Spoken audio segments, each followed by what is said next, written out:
Hello, dear students. Today we are going to discuss the issues of human rights, democracy, and rule of law in Pakistan.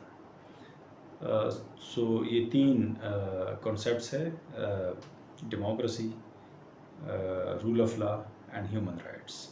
So we had discussed the human rights in Pakistan in the previous lecture. और इस lecture में हम इन तमाम concepts की issues discuss करेंगे कि पाकिस्तान में ये जो रूल ऑफ लॉ है, डेमोक्रेसी है एंड फंडामेंटल राइट्स है, इनकी इश्यूज़ क्या है, प्रॉब्लम्स क्या है. सो ये जो कॉन्सेप्ट्स है, these are actually interrelated and interconnected. अगर इसमें एक कमज़ोर हो जाता है तो इसका मतलब ये है कि दूसरा भी जो है वो कमज़ोर हो जाता है. For example, if there is problems in rule of law, तो that will automatically badly affect the fundamental human rights.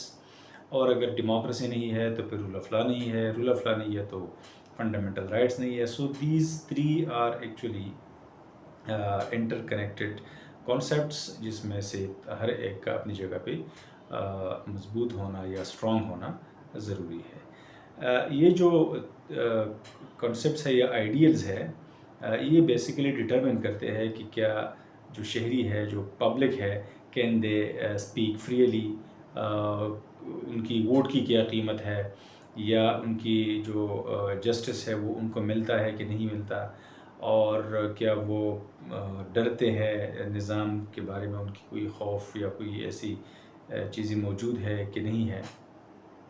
सो ये तमाम चीज़ें जो है पाकिस्तान में अंडर 1973 कॉन्स्टिट्यूशन इनको गारंटी करती है. ये फॉर्मली कॉन्स्टिट्यूशन ऑफ 1973 जो है वो गारंटी करती है, as we had discussed earlier in the previous lecture, that the fundamental rights are protected or guaranteed under Article 8 to 28. So ये जो आर्टिकल्स है पूरा हमने उसको डिस्कस कर लिया है.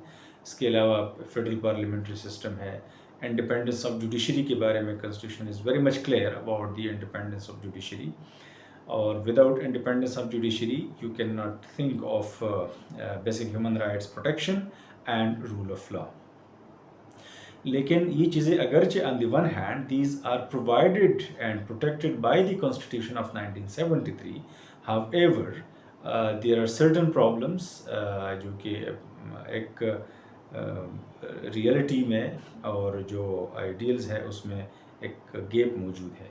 यानी प्रैक्टिकली पाकिस्तान में इन तमाम जो चीज़ें हैं, इनमें अगर आप इनको कॉन्स्टिट्यूशनल टेक्स्ट के अंदर देख ले, so you will find these thing at a very ideal position, कि आप कहेंगे कि ये तो बड़ी ज़बरदस्त किस्म की चीज़ें शामिल है. But when it comes to practice, so reality के अंदर इसमें फिर गैप्स मौजूद है, इसमें डिस्क्रिपेंसीज मौजूद है, right. So Pakistan is frequently described by many scholars as a hybrid democracy, जहाँ पर पार्लियामेंट भी मौजूद है, जहाँ पर जुडिशरी भी काम करते हैं, जहाँ पर पीरियोडिकल इलेक्शंस भी हो जाते हैं. लेकिन इसके बावजूद भी बहुत सारी चीज़ों में जो फाइनल अथॉरिटी है वो इंस्टेड ऑफ पार्लियामेंट और इंस्टेड ऑफ जुडिशरी और एनी अदर स्टेट इंस्टीट्यूशन, वो जो है वो मिलिट्री इस्टेब्लिशमेंट के कंट्रोल में है. तो ये एक इसमें प्रॉब्लम्स होते हैं. अब इन तमाम चीज़ों का आपस का जो रिलेशनशिप है बिटवीन दीज थ्री कॉन्सेप्ट्स, तो वो क्या है, ये जो है एज आई टोल्ड यू कि ये तीनों एक दूसरे को रीइंफोर्स करते हैं. Like human rights protect human dignity and freedom of individual, while democracy enables citizens to participate in the governance and hold leaders accountable, while the rule of law ensures that rights and democratic process are protected through impartial legal institutions. तो ये तमाम जो चीज़ें हैं एक दूसरे को reinforce करती है.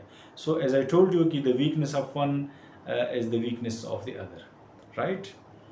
तो इन तमाम का स्ट्रॉन्ग होना और not only in letter but also in spirit, not only in document, not only in the law, not only at the ideal position but also in practice. These should be strengthened और public को confidence और इसका पता कब चलेगा? पता इसका हमें तब चलेगा कि there is rule of law, there is fundamental rights are protected, कि जब लोगों का एतमाद होगा, पब्लिक का एतमाद होगा, when the public would have trust in the state institutions, so then we will be able to realize कि हाँ, there is rule of law and there is no problem in all these things.